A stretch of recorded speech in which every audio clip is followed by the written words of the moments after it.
Hindi madali maging nanay, nakakapagod physically at emotionally. Nakakalula sa dami ng gawain, kaya madalas pagod na pagod tayo. Pagising sa umaga, simula na ng unending task. Pero kahit nakakapagod, hindi pa rin natin to pagpapalit. Thankful tayo sa gift ng motherhood.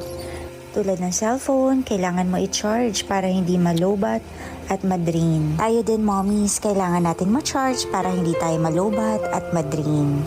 We need to connect to the power source. Talk to God, spend time with Him.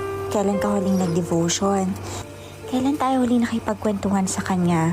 On our own, hindi natin kaya, mapapagod tayo, malulungkot, mag-worry, kaya kailangan natin siya para sa araw-araw na lakas, guidance sa pagpapalaki ng anak, at dahil nothing tayo kung wala si Lord. Inay, kung pagod ka, bukod sa pahinga, connect to the power source, connect to the Lord.